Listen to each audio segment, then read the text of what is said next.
Rising India news 24। SIR का मामला चल रहा है, अभी पुनरीक्षण अभियान चल रही है निर्वाचन आयोग के द्वारा।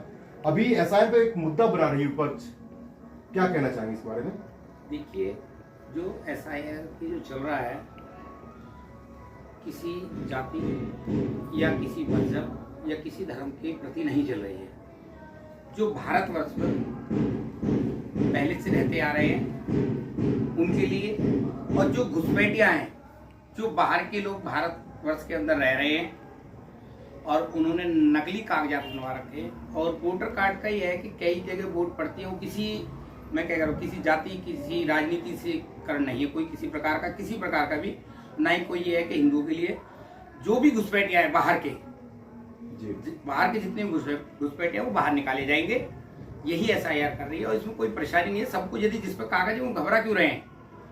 घबराने की जरूरत ही नहीं। जिसपे जो भारतवर्ष का वासी है, जो भारतवर्ष की सोचता है, भारतवर्ष के लिए करता है, उसे डर ही नहीं है किसी प्रकार का। डर है उनको, उन घुसपैठियों को जो भारतवर्ष के खिलाफ चलते हैं और भारत के खिलाफ षड्यंत्र रचते हैं, उनको परेशानी है। बाबा जी, जो विशेष समुदाय के कुछ लोग हैं, खासकर उनको ज्यादा आपत्ति है। देखिए, उन्हें तो हर चीज में भारत की कोई भी किसी प्रकार की कोई योजना आए, किसी प्रकार का कोई आए किसी भी चीज को, तो उन्हें तो सदा से परेशानी रही है और रहती रहेगी। कोई सोचने के विचार की नहीं है। वो गलत सोच रहे हैं इस चीज के लिए कि उनके लिए ये, मैंने क्या कहा, ये जो एसआईआर है किसी मजहब को लेके नहीं है। किसी भी मजहब को, यदि कोई बाहर का घुसपैठिया उसे बाहर करा जाएगा। बंगाल में चुनाव है, ममता दीदी खास के इसके बारे में बोल रही हैं, वो तो एसआईआर के खिलाफ है बिल्कुल। देखिए, आप फिर कहेंगे तो मैं फिर उसी मुद्दे पे आ जाऊंगा। देखिए, उन्होंने ही सबसे ज्यादा बांग्लादेशियों को अपने भारतवर्ष में उनका आधार कार्ड, उनके वोटर कार्ड बनवाए गए, उनके बल्कि उनके कोई पीछे के कागज है ही नहीं। घबराहट उन्हीं लोगों को हो रही है जो बाहर से आए हैं। किसी को घबराहट नहीं है, बहुत से मुस्लिमों को कोई घबराहट नहीं है, जो यहाँ भारत के हैं उन्हें कोई घबराहट नहीं है। लेकिन जो बाहर से आए हैं, ममता बनर्जी के जो आए हुए, जिन्होंने वोटर कार्ड का केवल राजनीतिकरण करती है, केवल इसलिए उन्हें चिंता हो रही है, इसलिए उन्हें परेशानी हो रही है, नहीं तो किसी प्रकार की कोई परेशानी है ही नहीं। बाबा जी, इस तरह के जो लोग हैं विदेशी समुदाय के, खास विदेश के, वो तो उत्तर प्रदेश में भी है, गाजियाबाद में भी कुछ लोग आए थे। देखिए, दिल्ली में भी हैं, लगभग पूरे भारतवर्ष में। और ये अच्छा अभियान है और चलना चाहिए। जो निर्वाचन आयोग चला रहा है वो बहुत अच्छा चला रहा है।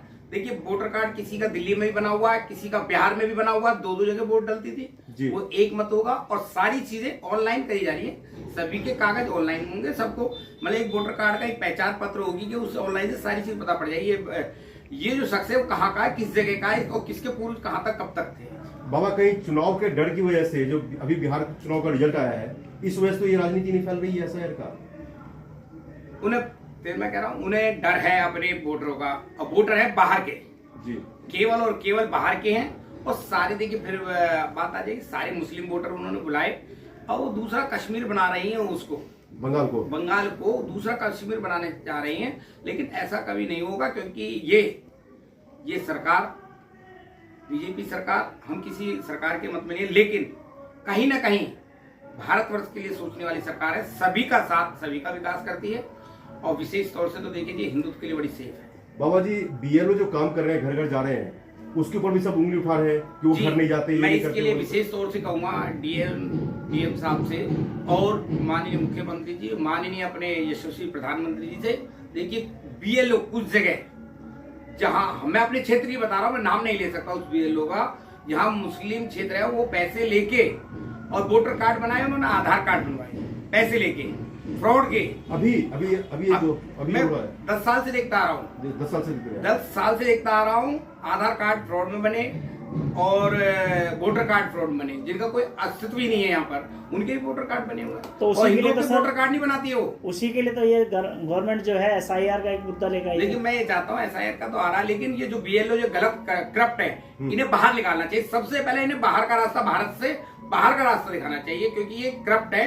क्योंकि मैंने कई ऐसी देखी है, हमारे वोटर कार्ड नहीं बना रही हैं और मुस्लिमों को पैसे ले रही हैं, उनके वोटर कार्ड एक घर घर जाके बनाया है। आपका ये कहना है कि भ्रष्टाचार इस सरकार में भी है? नहीं, सरकार छोटे स्तर पे देख नहीं पाती कौन क्या कर रहा है। अधिकारियों को कौन योगी जी थोड़ी ना देख रहे हैं। योगी जी को तो रिपोर्ट सही दी जा रही है, लेकिन वो नीचे जो काम कर रहे हैं, मैं हर किसी क्षेत्र का नहीं कह रहा, मुस्लिम क्षेत्रों में जहाँ भी ये लोग हैं, वो उनका समर्थन करके पैसा कमा रहे हैं। जैसा कि बाबा- गाजियाबाद में अभी भ्रष्टाचार को खत्म करने के लिए गाजियाबाद पुलिस ने एक नई पहल करी है। कल एक नए कार्यालय का उद्घाटन भी किया गया है, तो उस बारे में आप क्या बताना चाहेंगे? अच्छा है, देखिए शासन प्रशासन कर रहा है। और देखिए मैं तो एक ही चीज कहूँगा, आप चाहे बुरा माने चाहे, भारतवर्ष में भ्रष्टाचार का एक दीमक है, वो जो लग चुका है उसे कोई खत्म नहीं कर पाएगा। सत्यता ही है। ठीक है, अच्छा शासन प्रशासन ने किया है, हम उसका समर्थन करते हैं और अच्छी बात है, स्वागत करते हैं और हम भी सपोर्ट करेंगे हर तरीके से। बाबा जी, एक सवाल एक और है। अब आज अयोध्या में भगवा ध्वज लहराया गया। प्रभु श्री राम का जो मंदिर है, उस राम मंदिर में जो मुख्य ध्वज थी, हमारी पहचान, हमारी एकता की पहचान, हमारी शक्ति की पहचान, रामराज की पहचान, वो आज पताका फहराया गया। वहां से मोदी जी ने एक बयान भी दिया, जो ध्वज है उस ध्वज के बारे में बोला ही, मैकाले की जो शिक्षा पद्धति थी उस पर गहरा वार पहली बार किसी सरकार ने किया है और प्रधानमंत्री ने किया है। देखिए, जो हमारे माननीय यशस्वी प्रधानमंत्री जी, उन्होंने जो इस चीज के लिए बोला है, ये आज से 10 साल पहले बोल देना चाहिए था जी। जो शिक्षा पद्धति है उसमें अकबर को महान बनाया गया और उसको औरंगजेब को महान बताया गया, वो कोई महान नहीं थे। देखिए, जो अपने परिवार के, वो महान कैसे हो जाएंगे? जिन्होंने सनातन का पतन किया, सनातन पर हमला किया, हिंदुओं को काटा गया, वो कैसे महान हो जाएंगे? महान तो महाराणा प्रताप थे, महान तो झांसी की रानी थी जी, महान तो सूरजमल थे। देखिए, महान वो कैसे हो जाएंगे? जिन्होंने अपना बलिदान दे दिया वो महान है। उन्होंने क्या बलिदान दिया? कुछ नहीं, केवल देश को लूटने का काम किया इन लोगों ने जी। केवल और केवल देश को लूटने का काम किया। और देखिए, मैं एक चीज और बता देता हूं आपको, राम राज्य आया नहीं, राम राज्य पहले से ही था। राम राज्य पहले से ही था, क्योंकि देखिए हमारे प्रधानमंत्री देश के राजा हैं, माना जाता है ना जी जी बिल्कुल। तो उनकी Z+ सुरक्षा लगती है। और आप अयोध्या चले जाए, उससे पहले ही Z+ सुरक्षा थी राम जी की, थी नहीं थी? तो राजा राम तो पहले से ही, राजा को तो दी जाती Z+ सुरक्षा, और किसको दी जाएगी?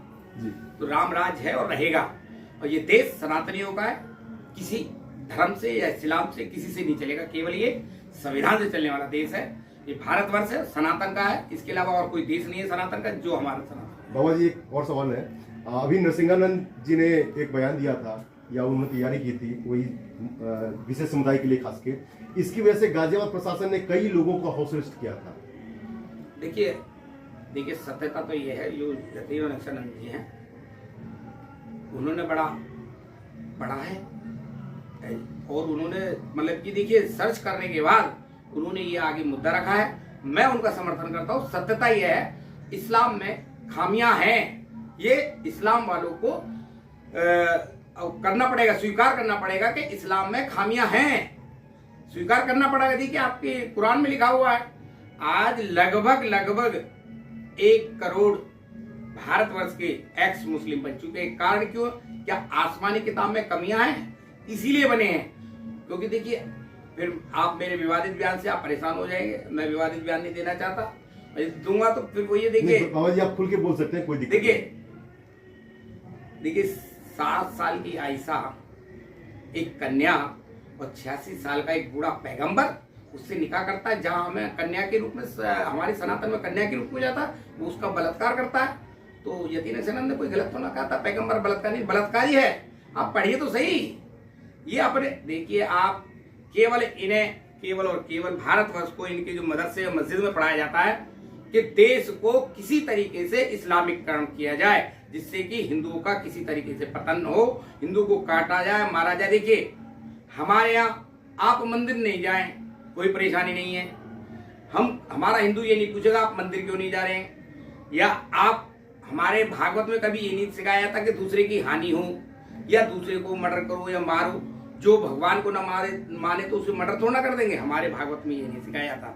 लेकिन इनकी कुरान में लिखा है हर चीज। देखिए, गाय काटना, चोरी, आतंकवादी, देखिए कहते हैं ना कि इस्लाम का कोई वो नहीं होता, क्या कहते हैं, उसका आतंकवाद का वो नहीं होता, धर्म नहीं होता। इस्लाम में छाती ठोक के कहता हूं, केवल इस्लाम ही है आतंकवाद। इस इस्लाम को ही भारतवर्ष से जिस दिन खत्म कर देंगे, और जो ये मुस्लिम हैं घर वापसी करेंगे, जब जाके चैन पड़ेगा। और इसके अलावा कुछ नहीं है। देखिए, हमारे यहाँ काफिर, हिंदुओं को काफिर किया जाता है, काफिर बोला जाता है। गैर हिंदुओं को कत्ल कर देना इनके यहाँ अच्छा माना जाता है। 72 हूरें मिलती हैं यदि हिंदुओं को आप कत्ल करते हैं या लफ्ज़ जिहाद करते हैं। हमारे यहाँ तो नहीं सिखाया था। तो इसलिए देखिए, जो आसमानी किताब आतंकवाद, बलात्कार, बम विस्फोट, देखिए ना, डॉक्टर प्रोफेसर पढ़ने के बाद आतंकवादी बम बना रहे हैं। देखिए आप, हमारे भारत में किसी डॉक्टर ने तो नहीं बनाया, हिंदू ने तो नहीं बनाया। तो केवल और केवल इनकी मानसिकता मदरसे और मस्जिद, ये दोनों भारतवर्ष में बैन लगनी चाहिए। बाबा जी, आप ये कहना चाहते हैं कि इस्लाम धर्म नहीं बल्कि आतंकवाद का ही रूप है? जी बिल्कुल, आतंकवाद क्या इस्लाम तो कोई धर्म नहीं है? कोई धर्म नहीं है, केवल एक कौम है। भी नहीं है, कौम भी नहीं है, कौम है, केवल एक कौम है। तो फिर वो आतंकवादी कैसे हुई? क्या वो कौम ही पूरी आतंकवाद से जुड़ी है? जी बिल्कुल, जो मदरसे में जो मौलवी पढ़ाता है, जो मदरसे में मौलवी, मस्जिद में मौलवी पढ़ाते हैं, ये मौलाना, ये सिखाते का यही है। तो क्या मदरसे में सिर्फ आतंकवाद को बढ़ाया जा रहा है? बिल्कुल, आतंकवाद को नहीं, हिंदुओं की बेटियों के साथ लफ्ज़ जिहाद, हर चीज को सिखाया जा रहा है। जी, धन्यवाद बाबा जी। जय श्री राम, हर हर महादेव। देश और दुनिया का सबसे तेजी से उभरता हुआ news channel rising India news 24। Channel को सब्सक्राइब करें, लाइक करें और वीडियो को शेयर करें।